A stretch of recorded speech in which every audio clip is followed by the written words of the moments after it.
যেই যুবক আল্লাহর গোলাম, যৌবন কালটাকে নারীর পিছনে কাটাই নাই, যৌবন কালে মনে চেয়েছে বন্ধু বান্ধবের আড্ডায় যুবক তার সময় কাটাইবে, কিন্তু মুয়াজ্জিনের আজান শোনার পরে যুবকদের আড্ডার মধ্যে থাকে নাই। কারণ আমার আল্লাহ বলেন আল্লাহু আকবার, আল্লাহ বড়। যুবক বলে না, আমি আমার বন্ধু বান্ধবের আড্ডা বড় না, বড় হলেন আমার আল্লাহ তাআলা বড়। যুবক সবকিছু ফালাইয়া যখন আল্লাহ তাআলার মসজিদে এসে যায়, আল্লাহ ডাক দিয়া বলেন, ও ফেরেশতাদের দল, আমার এই যুবক বান্দাটা চাইলে ইচ্ছা করলে বন্ধুদের আড্ডায় থাকতে পারতো, চাইলে দুনিয়ার নেশার পিছনে পড়ে থাকতে পারতো, কিন্তু আমি আল্লাহর মহব্বতে বাহিরে থাকি নাই, বরং আমি আল্লাহর মহব্বতে মসজিদে চলে আসছে। আরে ফেরেশতারা যাও যাও, ওই বান্দাকে জানা দাও আমি আল্লাহ ওর সব গুনাহ মাফ করে দিলাম। রহমাতুল লিল আলামিন বলেন, মান সাল্লাল বারদাইন দাখালাল জান্নাহ। ঠান্ডার দুইটা নামাজ, কেউ কেউ বলেন ঠান্ডার দুই নামাজ দ্বারা আসর এবং ফজর, কেউ বলেন এশা এবং ফজর। এই দুইটা নামাজ যখন কেউ পড়বে, আমার আল্লাহ তাআলা তাকে জান্নাতের মালিক বানায় দিবে। মকুন সুস্তি নামাজে পঞ্জে গানা, ফাওয়াইলুল লিল মুসাল্লিনাল্লাযীনা মুমিনারা ইনামাজ ইমদাদ দা ইস্তাঈনু আয়াতে কুরআন বখা আয়াতে কদ আফলাহা রায়াদকুন গাওর কুনদার মানি আজদিল সাদিকুন। আল্লাহু আকবার বলেন। এই জন্যই তো আল্লাহ ওয়াল আসমানি সময়ের কসম, আবার ওয়াল আসমানি আসরের নামাজের কসম। কারণ আসরের নামাজ এ সময়ে মানুষ যোহরের নামাজ পড়িয়া আল্লাহর বান্দারা একটু কাইলুলার নামে এই যে ঘুম দেয়, আসর শেষ মাগরিব গণায় যায়, ঠিক কিনা বলেন? ক্লান্ত পরিশ্রান্ত শরীর, ওই সময় আসরের আজানটা শোনার পর বান্দা আসরের নামাজ পড়তে একটু কষ্ট লাগে কি লাগে না? কারণ আরামের ঘুম এখন তো আরো কমিয়া গেছে, সময় একেবারে কমিয়া আসরের নামাজ 4:30 হয়ে গেছে। এত কষ্টের নামাজ আমার নবী ডাক দিয়া কয়, রে যুবক, নামাজটা যেমন কঠিন আর এই নামাজের পুরস্কারটাও তো বড় বড় বড় পুরস্কার। নবী আমার বলেন, আসর নামাজ পড়বি, বিনিময় দিব তোরে জান্নাত। এরে নবীর আশিক উম্মতের দল, ফেরেশতাদের ডিউটি চেঞ্জ হয় দুইটার সময়, মাগরিবের সময় আর ফজরের সময়। ফজর মাগরিবের সময় একদল ফেরেশতারা ফজর পর্যন্ত ওরা ডিউটি দেয়, আবার ফজরের সময় ওরা চলে যায় দ্বিতীয় আরেকটা ফেরেশতাদের দল, তারা ওই নামাজি বান্দার কাছে চলে আসে। আরো জোরে বলেন। এবার ফজরের নামাজ যখন আল্লাহর বান্দা দাঁড়ায়, ওই সময় ফেরেশতারা যারা মাগরিব থেকে ফজর পর্যন্ত ছিল, ওরা যখন আসমানের দিকে যায়, আর ফজরে যারা আসবে ওরা আসমান থেকে জমিনের দিকে আসতেছে। এবার আল্লাহর বান্দারা দুইজন একজন আরেকজনের সাথে সাক্ষাৎ হয়।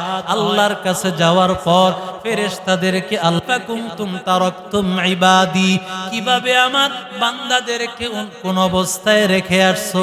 আল্লাহর বান্দা ফেরেশতারা বলে, ও আল্লাহ, আতাইনাহুম ওয়া হুম ইউসাল্লুন ওয়া তারাকনাহুম ওয়া হুম ইউসাল্লুন। মাগরিবে যখন গিয়েছি মালিক, ও আল্লাহ, তখন বান্দা দেখেছি নয়া মাটি মসজিদে নামাজে দাঁড়ায় আছে। ফজরে যখন আসলাম আল্লাহ তখন আইসা দেখি তোমার বান্দা নামাজে দাঁড়ায় আছে।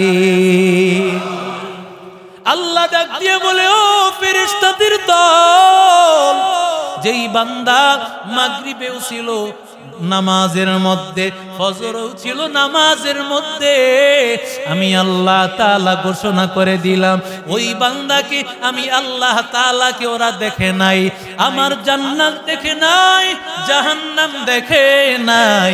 আলিম উলামাদের জবানে শুনেছে, নামাজ ছাড়ে নাই, নবীর তরিকা ছাড়ে নাই।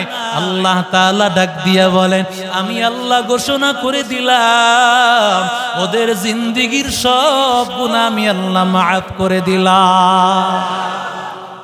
এরে নবীর আশিক উম্মতের দল, ওয়াল আসর ইন্নাল ইনসানা লাফি খুসর, আল্লাহ বলেন সময়ের কসম, ইন্নাল ইনসানা লাফি খুসর, সব মানুষ ক্ষতিগ্রস্ত, সব মানুষ জাহান্নামী। তবে জাহান্নামী না কারা?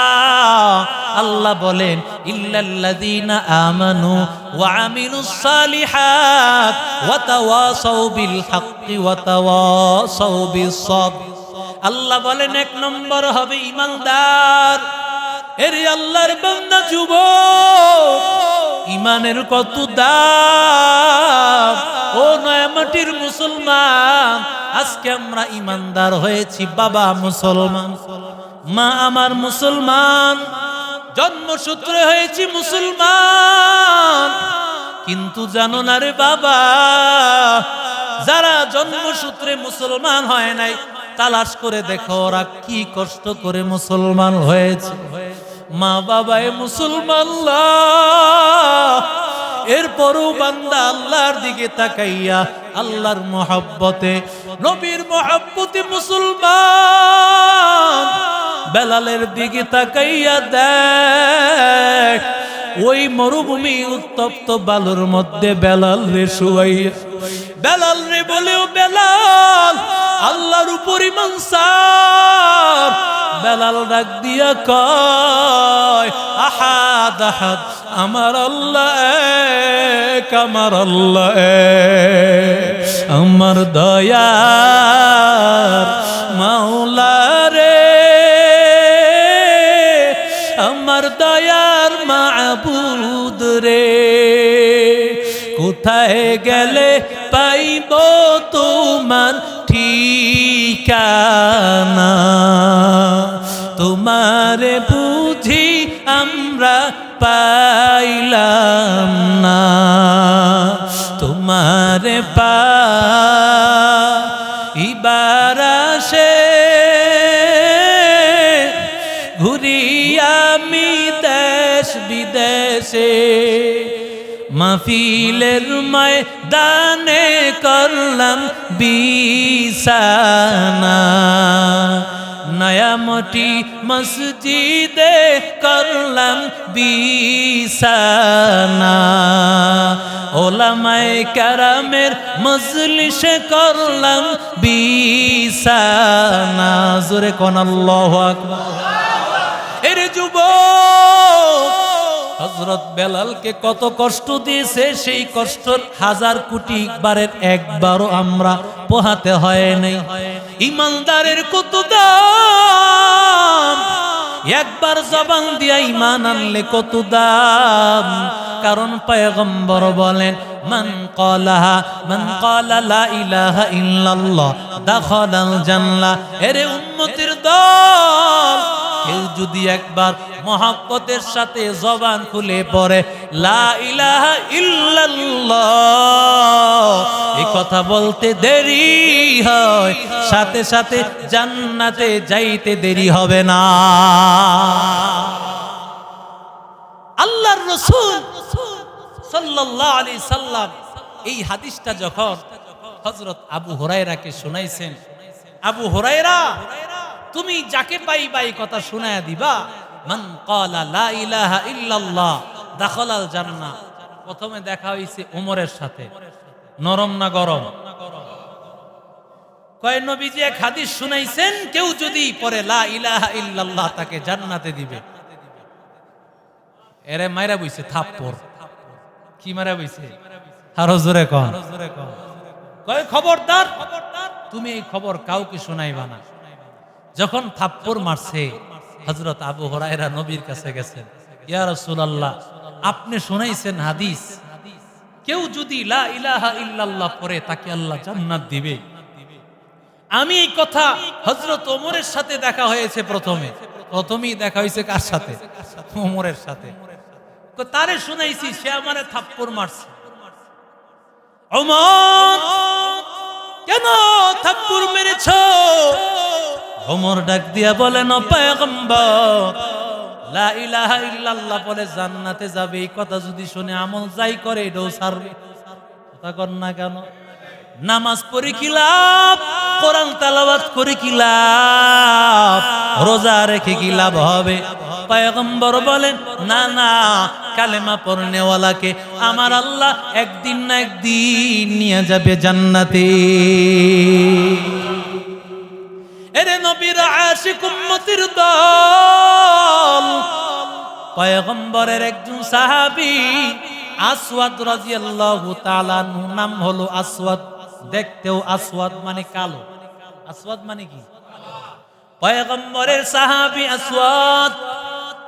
নবী আমার মদিনায় আসিয়া একটা ঘাঁটি করেছেন, যুদ্ধ করবেন আমার পয়গম্বর। ওই সময় আসওয়াদ ছিল কাফের, আসওয়াদ ছিল রাখাল। আসওয়াদ শুনতেছে মানুষেরা পরামর্শ করতেছে, এমন একজন ব্যক্তি আসছে যিনি মুসলমানদের সিপাহ সালার, মুসলমানদের সরদার, তিনি নাকি আখির জামানার নবী, তিনি নাকি সরকারে দু আলম। এই কথা শুনিয়া তার তো বেশি চিন্তা নাই, কারণ তিনি খাদেম, সাধারণ গোলাম, তার তো এত কথা শোনার টাইম নাই। কিন্তু তিনি মাথায় একটা কল্পনা করছে, যিনি সর্দার হবেন তার পাওয়ার তো অনেক বেশি থাকবে, ঠিক না বে ঠিক? দেখেন না, মেম্বার সাহেব আসলেই তার সাথে 8-10 জন লোক থাকে কি থাকে না? চেয়ারম্যান হইলে আরো বেশি, এমপি হইলে আরো বেশি, মন্ত্রী হইলে আরো বেশি, প্রধানমন্ত্রী হইলে 10 দিন আগেই সিকিউরিটি গার্ড, ঠিক না বে ঠিক? নারে তাকবীর, নারায়ে তাকবীর। তারেক জামিল সাহেবের আগমন, লিল্লাহি তাকবীর। আলহামদুলিল্লাহ, হুজুর চলে আসছেন। অত্যন্ত কষ্ট করে, হুজুরের কষ্ট হবে ইনশাআল্লাহ।